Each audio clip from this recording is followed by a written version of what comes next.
Beginning audio transmission. This is the audio log of Dr. Cool, 05 Council member, as well as Supreme Commander of Mobile Task Force Alpha 1, also known as the Red Right Hand. Hello everyone. I'd like to wish everyone a happy Halloween, and I hope that your month is a safe one, because our next SCP is not only one of our more dangerous SCP objects, but is also perhaps in my eyes the most terrifying, due to its very unpredictable and sadistic nature. It is also one of the first Keter files that I studied as a junior researcher for my Keter studies in being a Keter expert. I know this SCP more than anyone else in the Foundation, even more so than Dr. Gears probably. But in order to scare you all for the month of Halloween, let us take a look at one of our more deadly SCP objects. And for those of you that have worked here, I believe you all will recognize the old man. So, let us jump in, shall we? Item number SCP-106. Object Class Keter.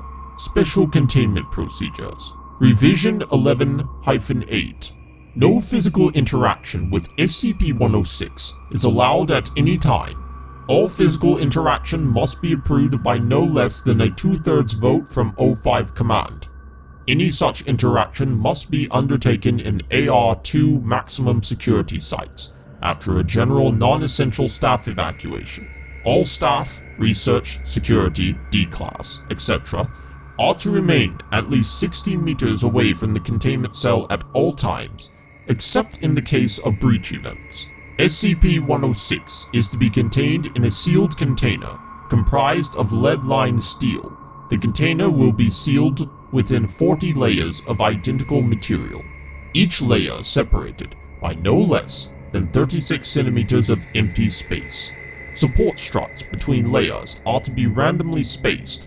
Container is to remain suspended no less than 60 centimeters from any surface by LOIID electromagnetic supports.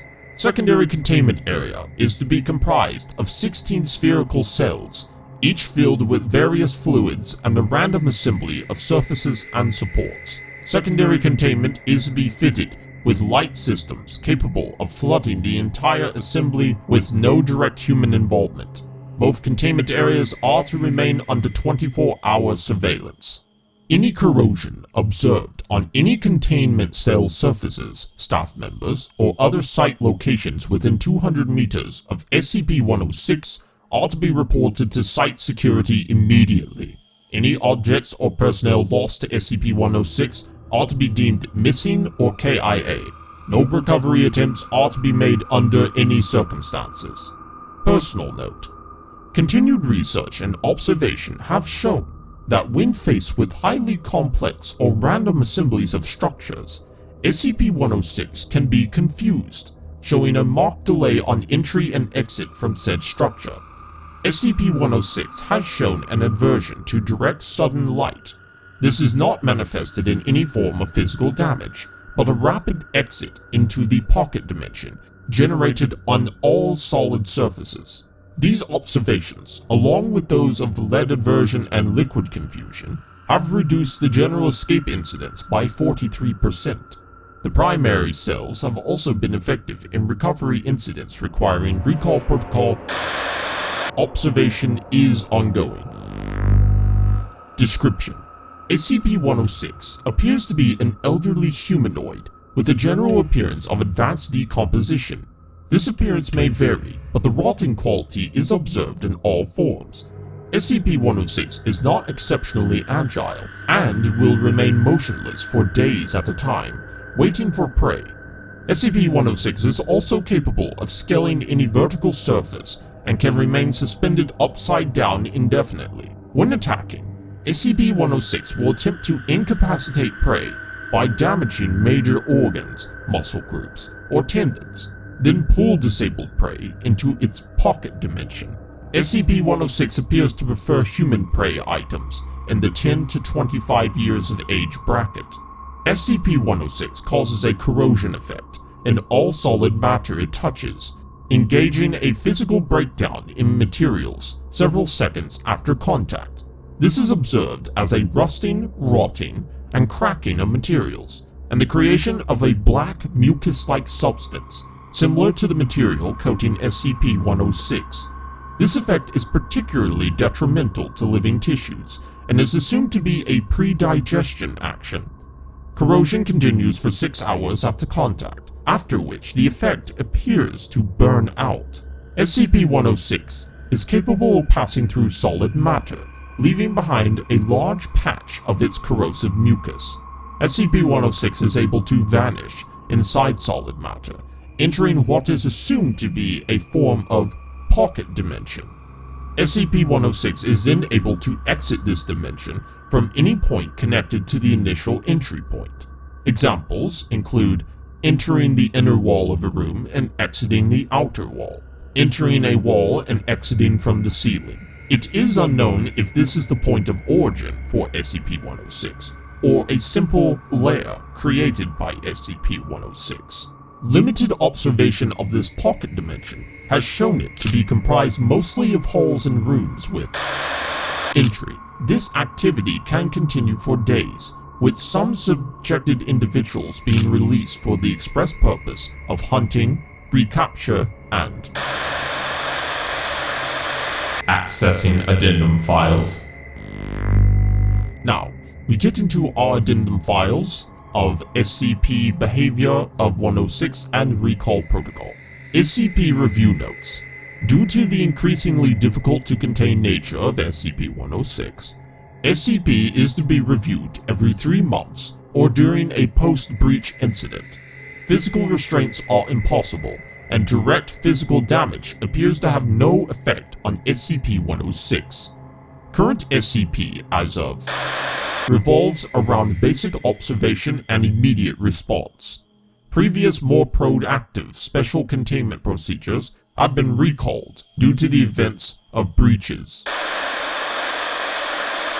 And notes on behavior. SCP-106 appears to go through long periods of dormancy, in which it will remain completely motionless for up to 3 months.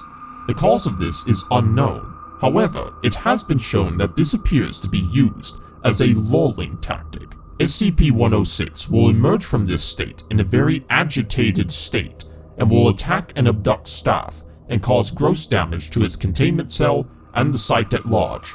Recall Protocol. SCP-106 appears to hunt and attack based on desire, not hunger.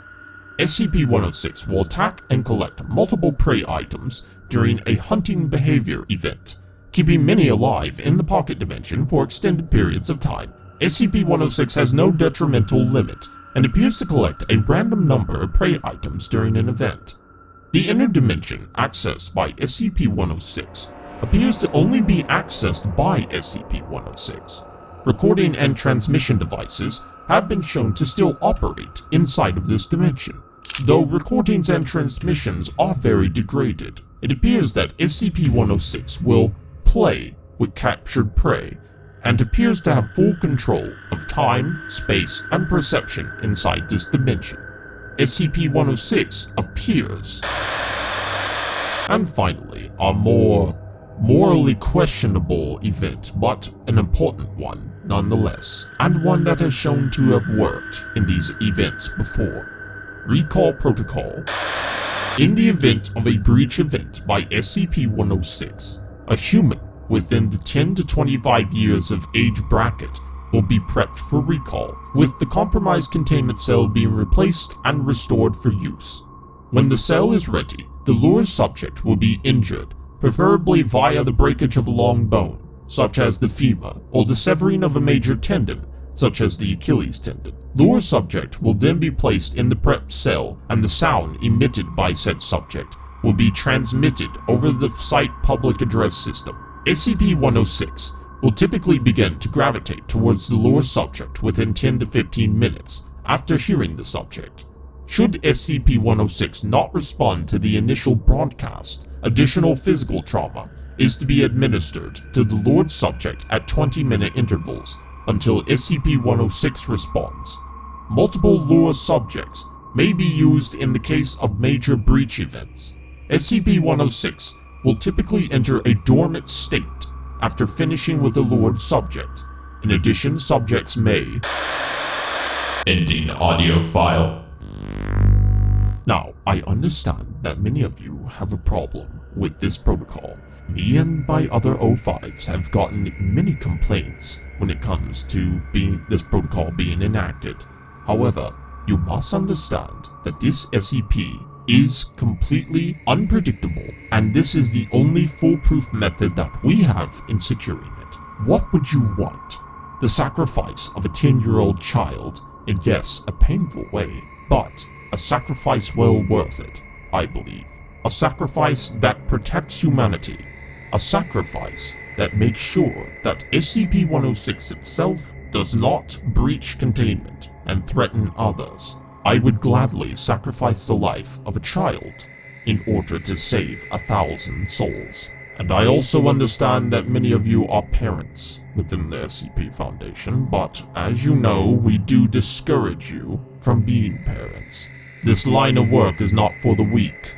It takes a cold, steady hand to make sure that all of humanity is protected. Just some food for thought. But anyway, thank you so much if you have listened all the way through.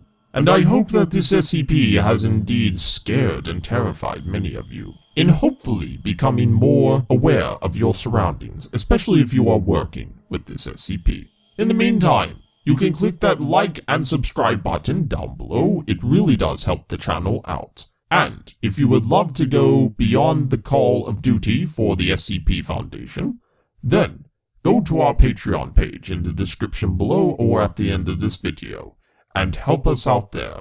Many have donated to our cause already, and they are greatly rewarded. And we do appreciate all the support that you all have given us. Thank you very much. Now, if you excuse me, I have been required to go to a Halloween party in one of our sites to increase morale, per se. In the meantime, that is all the time I have for today. Thank you for watching. This is Dr. Cool, O5 Command, signing out. And happy Halloween. It is my great privilege that I wish to thank our top Patreon supporters, as well as the average Patreon supporter out there, who wishes to help the Foundation and our channel. We greatly appreciate it, and their names are here for all to see. If you would like to become a supporter of the SCP Foundation or our Patreon channel, then click the link provided here and donate today. All donations are well rewarded. In the meantime, check out many of these other popular SCP videos of mine, and tell me what you think in the comment sections below on this or other videos. Don't forget to click like and subscribe if you haven't already. This is Dr. Cool, signing out.